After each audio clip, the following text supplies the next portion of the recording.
I just got the iPhone 17 Pro and this nice little Moment case, and I've been testing out 3 camera apps. The Final Cut Camera app, the Moment Pro Camera 2, and the Blackmagic Camera app. And honestly, each one does something that the others don't. So if you're trying to decide which one to use, here are a few factors that might help you make up your mind. Now, it's also worth noting that I'm recording this on November 22nd, 2025, and you never know when there's going to be the next app update that changes all of the features that I'm talking about today. So just take it with a grain of salt. Double check to make sure that whatever I'm saying is still accurate based on the version of the app that you're using. Just want to call out that before we get started. All right, so the first thing is external storage. Only 2 of these apps actually allow you to store to an external SSD. The Blackmagic app and the Final Cut app. So if you're filming longer videos or looking to record some of the higher quality ProRes formats, you're gonna have to go with either Blackmagic or Final Cut. The next thing I'll touch on is ProRes. Now, all of these cameras do ProRes a little bit differently. So Final Cut, you get access to the higher quality ProRes. You get ProRes RAW HQ, and then ProRes 422. I believe it's the HQ. I haven't been able to confirm that, but I believe it's the HQ version. So it's the top tier ProRes format. Now with the Moment app, it's a little bit different. Because you can't record to an external SSD, you can't record ProRes RAW. But you do get access to some of the more compressed versions of ProRes. So ProRes LT, ProRes Proxy, ProRes 422. So you do get access to a lot of the ProRes codecs, but you don't get the RAW versions. And Blackmagic gives you access to all of the different ProRes formats, from ProRes RAW HQ all the way down to ProRes Proxy and everything in between. So if you're looking for some control over the different codecs and formats that you're using, definitely recommend using the Blackmagic app. Now this next one is a little bit nuanced, and it's not necessarily a specific feature, but it is a certain function that I really appreciate. So the ability to shoot in shutter priority while having the ISO automatically change while you're filming. Now I love to go out and vlog, and one of the things that I need the camera to do is adjust the exposure depending on the change of light. And the only app that actually lets you use auto ISO while in shutter priority mode is the Moment app. So in the Blackmagic and the Final Cut apps, you have to either choose to go fully automatic, let the camera do everything for you, and it usually bails on the 180-degree rule, or you switch to full manual mode and you have to dial in your ISO and your shutter manually, and they won't update while you're recording. So if you change scenery, if you go from indoors to outdoors, your camera's not going to change, and you're going to either be completely overexposed or completely underexposed.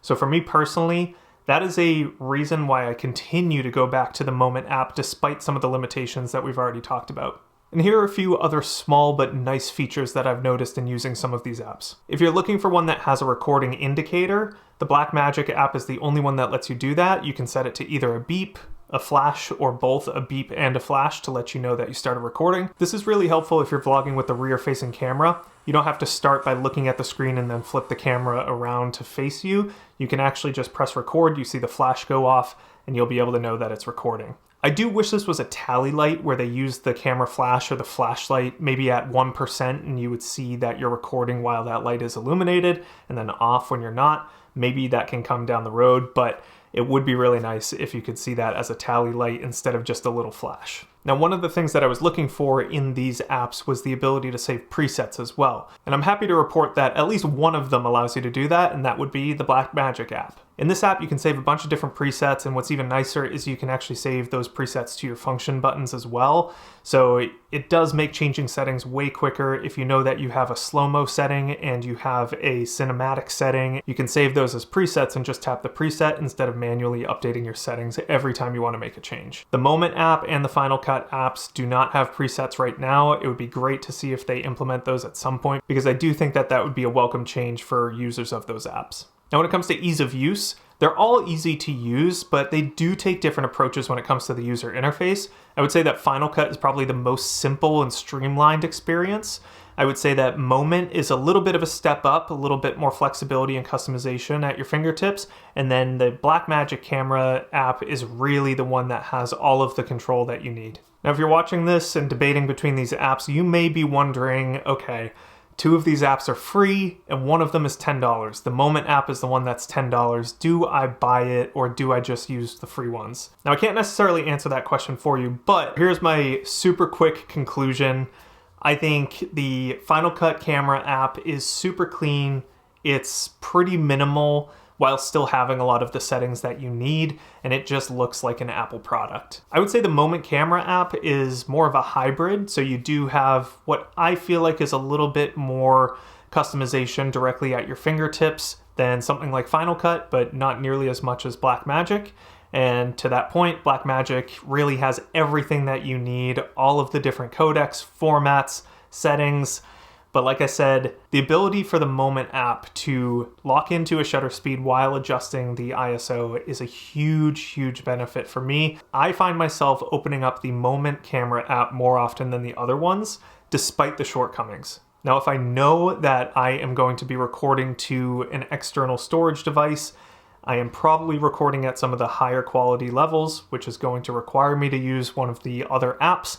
If that's the case, I'm probably using the Blackmagic Camera app, but more often than not, I find myself using the Moment Camera app because I like the interface a lot more. I like its simplicity.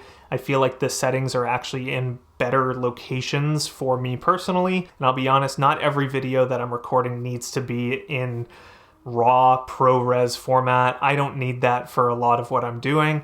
When I do, I know that I have an app that's capable of doing that, but I think for me personally, the Moment app is the one that I prefer the most. I just think it is the sweet spot between customization and ease of use and user interface. So definitely recommend testing them all out. At least 2 out of 3 are free, so you're not going to be out any money. And even if you do decide to spend some money on the Moment app, it's only $10. So I think it's worth testing out for yourself. But let me know if I missed anything. Obviously, there's so many other settings that we could talk about, but these were just some of my 5 immediate observations within the first couple weeks of using these apps. So let me know in the comments if you agree, disagree, what other apps are out there, and if you think I missed something or got something wrong, I want to know that as well. So thank you for watching. We'll see you next time.